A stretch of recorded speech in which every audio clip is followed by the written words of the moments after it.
وہ علی پہ بات ہے، وہ علی پہ بھی بات ہو سکتی ہے جس کو نبی نے کہا انت اخی فی الدنیا والآخرہ.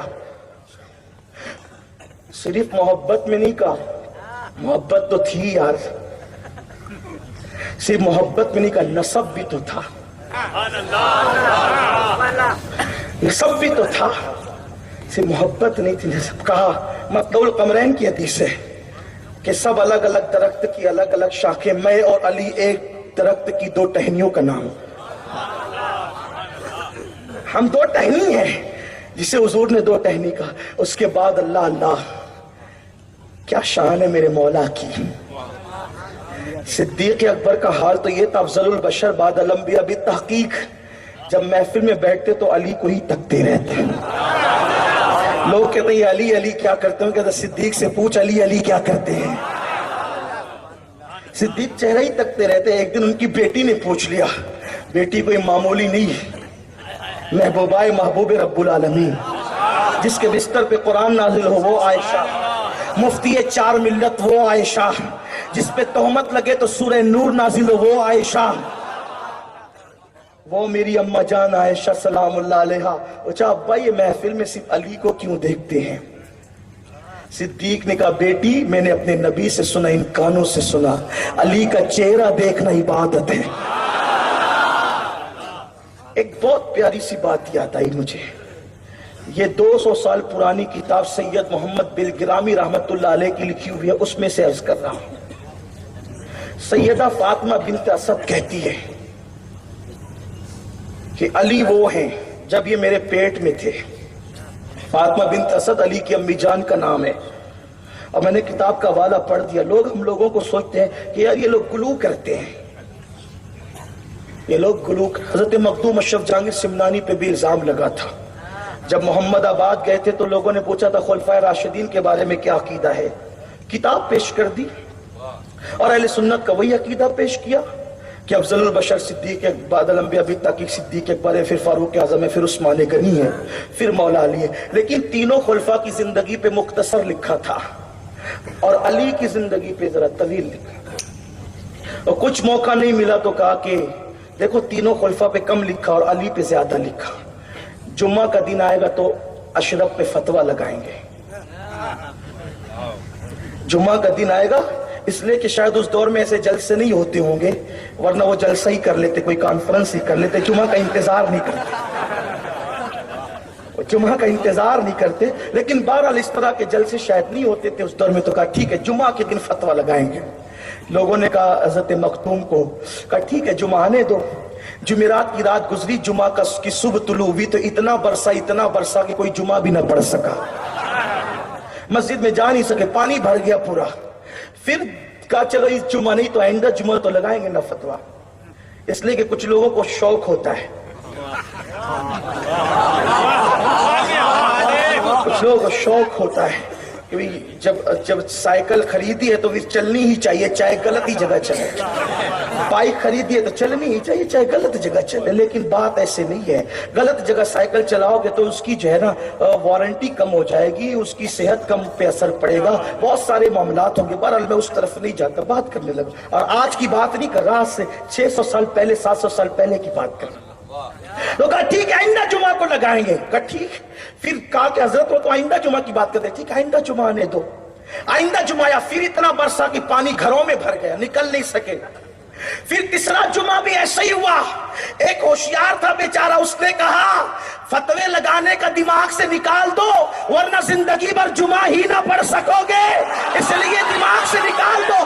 اور اس سے پوچھو اشرف سے کہ اس نے ایسا کیا کیوں ہے. اس لیے کہ قلم چلانے سے پہلے صاحب معاملہ سے پوچھنا چاہیے کہ اس نے ایسا کیا کیوں ہے. جا کر کے پوچھو کہ ایسا کیوں کیا ہے کہ تینوں خلفاء کی خلافت کو الگ ترتیب لکھا ہے، علی کو چوتھے نمبر پہ لکھا، لیکن صفات زیادہ کیوں ہے. لوگ کہتے ہیں علی کی فضیلت زیادہ کیوں بیان کرتے ہو. ہم کہتے ہیں اعتقاد الاحباب میں اعلیٰ حضرت نے لکھا کہ جتنی فضیلتیں نبی نے علی کے لیے حدیث میں بیان فرمائی اتنی حدیثیں کسی کے لیے بیان نہیں فرمائی. تو جب نبی نے زیادہ بیان کی ہے تو ہم بھی زیادہ بیان کریں گے، زیادہ لکھیں گے. لیکن اشرف سمنا عجیب عظیم شان کے مالک تھے. کہا کہ آپ نے علی کی فضیلت میں اتنے زیادہ اوراق کیوں لکھے؟ تو فرمایا جب تو تیرے باپ کی تعریف کھل کے کرتا ہے تو میں سید ہوں, مجھے اتنی